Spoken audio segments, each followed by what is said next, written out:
Welcome back, and I've got a confession.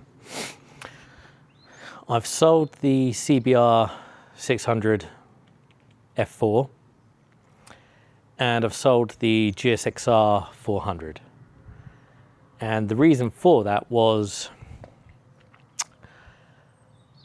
I wanted another 600 to use for the track. Now, first of all, actually, yeah, so I've basically, Tom, who had the F3 CBR 600 that we bought for 250 quid, and then he used it on the track a couple of times, had a little incident. He sold that and he bought the F4 for the exact same money that it owed me. He's now stripped that down and he's probably going to spend double that money turning that one into a track bike. And what I've gone and bought is another Honda CBR 600 RR3. Actually, it's an RR4. There she is in all her glory. But what this has highlighted to me, and I've seen a few videos on this recently, about the 600cc class. So what I want to do is just have a little talk about that. So let's get into the meat of it.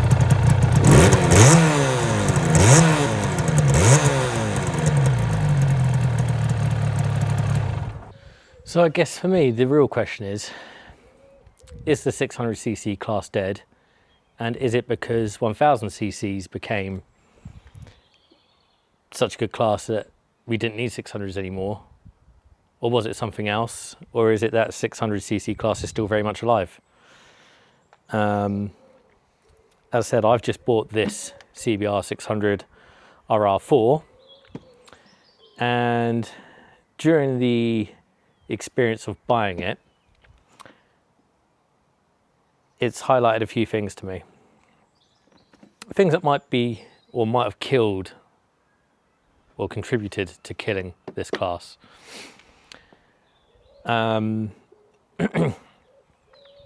First of all, it's actually really hard to find a 600cc bike.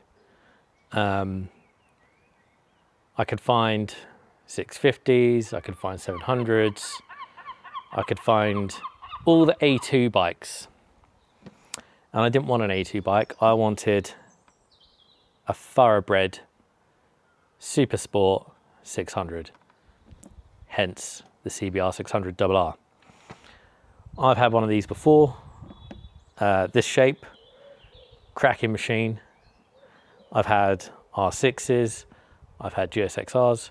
What I haven't had is a ZX-6 or a 636.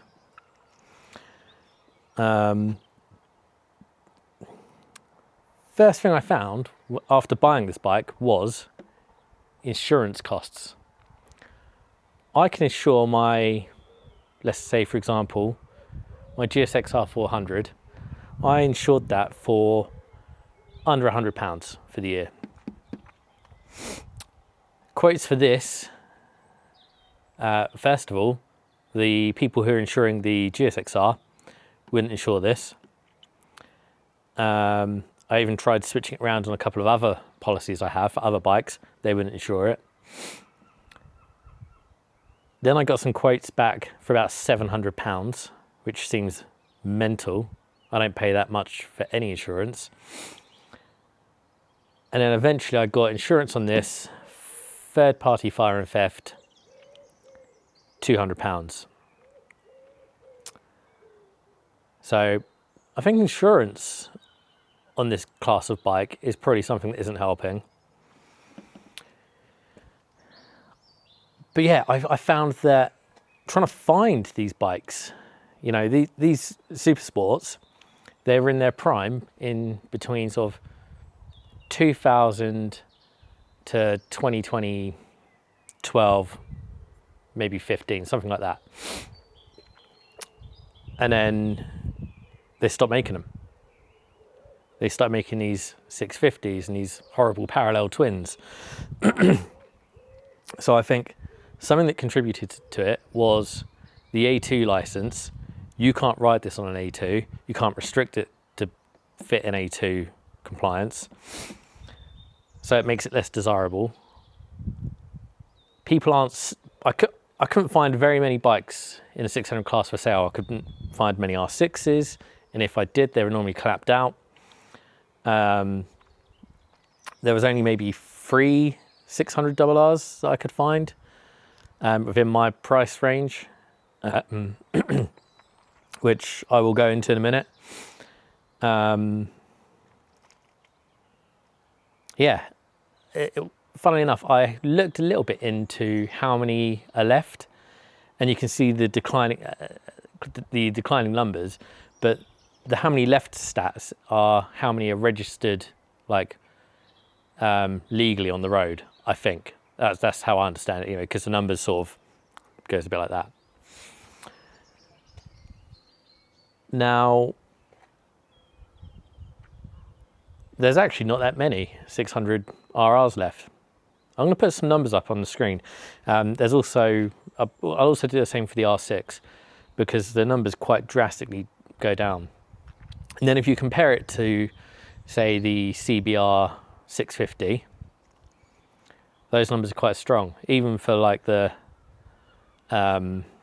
few years that they've been out.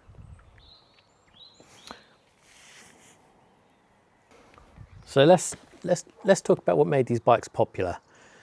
You're talking the golden era here, really, the Supersports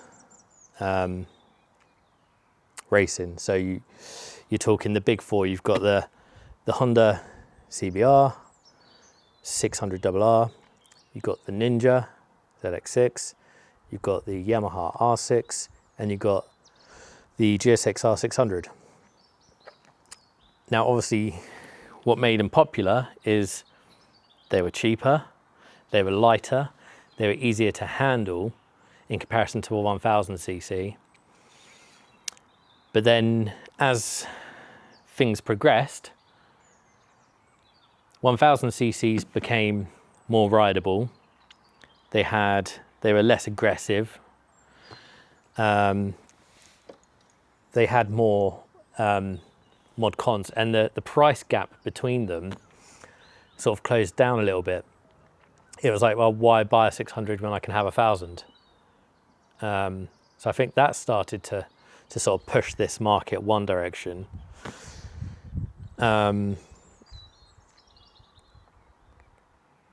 Yeah, lightweight, high revving.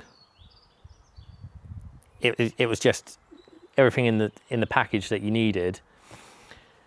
And now it seems that this 600cc class, the original, bad boys like these,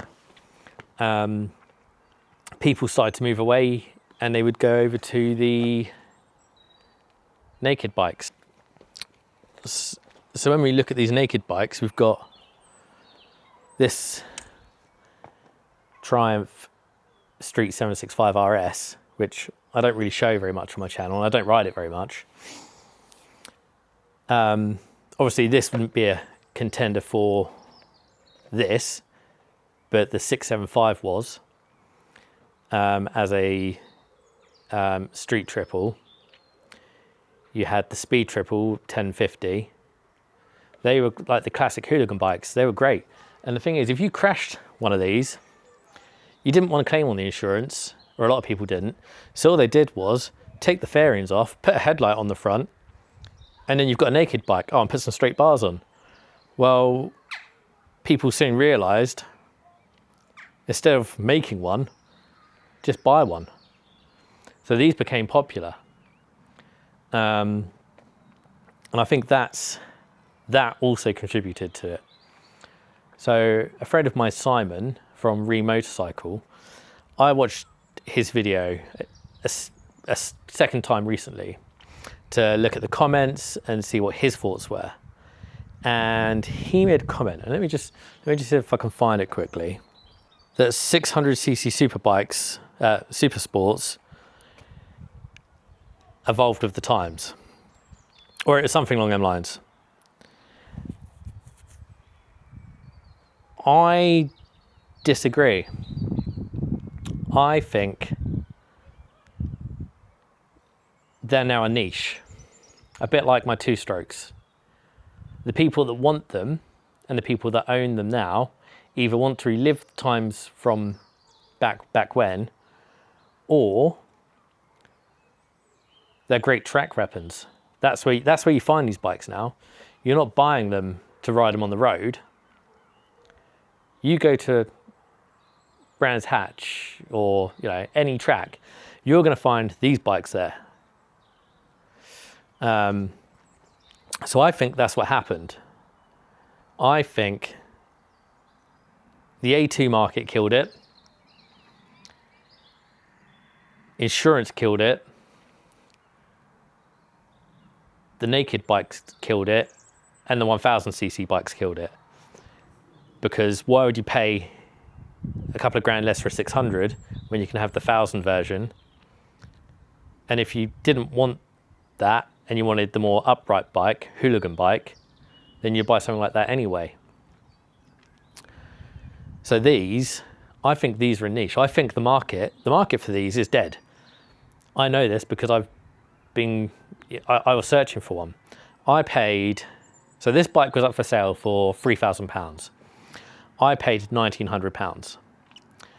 It's done 35,000 miles and it needs a little bit of TLC. But it runs, it's got an Acura exhaust. It wants some new tyres, wants a little freshen up. But my plan is to track this bike.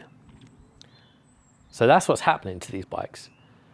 People aren't buying them to ride them on the roads. They're buying them to track them or to relive a time when they were really popular.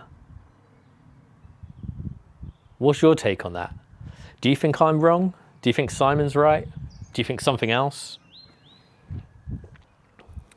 So part of the conclusion as to why I've come to that is you've got bikes like the R6. It's a track-only bike now. You can't buy it for the road. Part of that's emissions. But I think there's still one of the big four still making a 600. And the Kawasaki Ninja 600 ZX-6R. Really need to have a go at one of them because I've ridden all of the others. Let me know, have you bought a 600 recently and why? I don't want to know if it's a 650, parallel twin, A2 compliant. I want to know about these bikes, the GSX-Rs, the R6s. And I guess one of the questions for any A2 riders out there, did you look at these bikes, see that it can't be restricted and felt let down? Do you plan on buying one once you get into that full A1 license category?